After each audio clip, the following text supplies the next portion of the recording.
Hello friends, ഞാൻ doctor Rajesh Kumar. നമ്മുടെ രാജ്യം ലോകത്തിന് സംഭാവന ചെയ്ത ഒരു അത്ഭുത പച്ചക്കറിയാണ് പാവയ്ക്ക.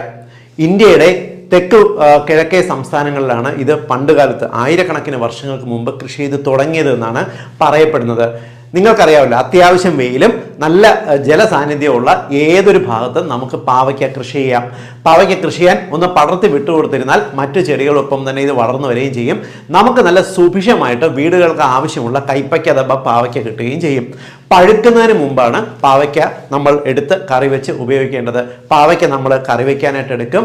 പാവയ്ക്ക കൊണ്ട് ഇപ്പോൾ അച്ചാറ് ഉണ്ടാക്കുന്നവരുണ്ട്, ഉണക്കി പൊരിച്ച് കഴിക്കുന്നവരുണ്ട്, ജ്യൂസായിട്ട് കഴിക്കുന്നവരുണ്ട്. ഇങ്ങനെ പാവയ്ക്ക വിവിധ തരത്തിൽ ഉപയോഗിക്കുന്നുമുണ്ട്. ഇതിൻ്റെ ആരോഗ്യ ഗുണങ്ങൾ ശരീരത്തിന് നല്ലതാണെന്ന് എല്ലാവർക്കും അറിയാം.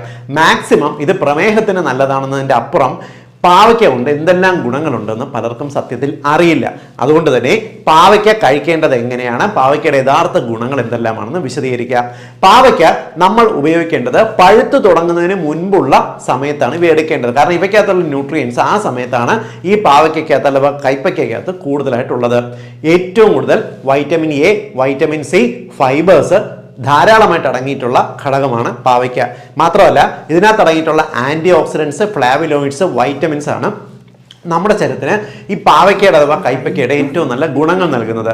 പ്രധാനമായിട്ടും പാവയ്ക്ക എന്ന് പറയുന്നത് ഒരു ലോ കാലറി ഫുഡാണ്. 100 ഗ്രാം പാവയ്ക്ക എടുത്തു കഴിഞ്ഞാൽ 23 കാലറി മാത്രമാണ് ഊർജ്ജം. അതുകൊണ്ട് തന്നെ ശരീരഭാരം കുറയ്ക്കാൻ ആഗ്രഹിക്കുന്നവർക്ക് ഭക്ഷണത്തിൽ നിർബന്ധമായിട്ടും പാവയ്ക്ക ഉൾപ്പെടുത്തണം. മാത്രമല്ല, നമ്മുടെ ശരീരത്തിന് നൽകാൻ വൈറ്റമിൻ എ നൽകാൻ കഴിവുള്ള ഏറ്റവും മികച്ച ഒരു പച്ചക്കറിയാണ്.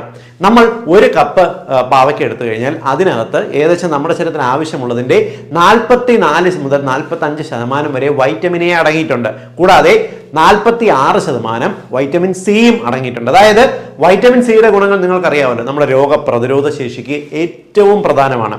മാത്രമല്ല, ഇവയ്ക്കകത്ത് ഫോലേറ്റ്സ് ധാരാളം അടങ്ങിയിട്ടുണ്ട്. നമുക്ക് രക്തം ഉണ്ടാകുന്നതിന്, ഉന്മേഷത്തിനെല്ലാം ആവശ്യമാണ്.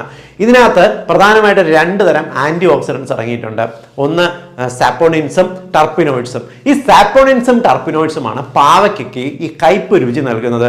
അതുകൊണ്ട് തന്നെ നിങ്ങൾ മനസ്സിലാക്കുക, ഈ പാവയ്ക്കയുടെ കയ്പ് രുചി എങ്ങനെയെങ്കിലും മാറ്റിയിട്ട് ആൾക്കാർ കഴിക്കാൻ നോക്കിക്കഴിഞ്ഞാൽ പാവയ്ക്കയുടെ ഏറ്റവും പ്രധാനപ്പെട്ട ഈ ആന്റി ഓക്സിഡൻസ് നമ്മുടെ ശരീരത്തിന് കിട്ടാതെ പോകും. പലരും വിനാഗിരിക്കകത്തൊക്കെ ഇട്ട് പാവയ്ക്ക കയ്പ് രുചി മാറ്റിയിട്ട് കഴിക്കാൻ ശ്രമിക്കാറുണ്ട്. ഇനി അങ്ങനെ ചെയ്യരുത്. പാവയ്ക്കയുടെ കയ്പ് രുചി പോയി കഴിഞ്ഞാൽ ഗുണം പകുതി നഷ്ടപ്പെടും. ഈ പാവയ്ക്കകത്തുള്ള ഈ സാപ്പോണിൻസും ടർപ്പിനോൾസിന്റെയും പ്രത്യേകത, ഇവ നമ്മുടെ ശരീരത്തിലുള്ള ഇൻസുലിൻ മെറ്റബോളിസത്തിനെ മെച്ചപ്പെടുത്തും. അതായത് ഇപ്പോഴത്തെ കാലത്ത് നിങ്ങൾക്കറിയാമല്ലോ, നമുക്ക് അമിതവണ്ണം ഉണ്ടാകുന്നതിന്, കൊളസ്ട്രോൾ കൂടുന്നതിന്, പ്രമേഹ രോഗം വരുന്നതിൻ്റെയൊക്കെ ഏറ്റവും പ്രധാനപ്പെട്ട കാരണം നമ്മുടെ ശരീരത്തിലുള്ള ഇൻസുലിന് നമ്മുടെ ശരീരത്തിലുള്ള ഷുഗർ മോളിക്യൂൾസിനെ ഊർജ്ജമാക്കി കൺവേർട്ട് ചെയ്ത്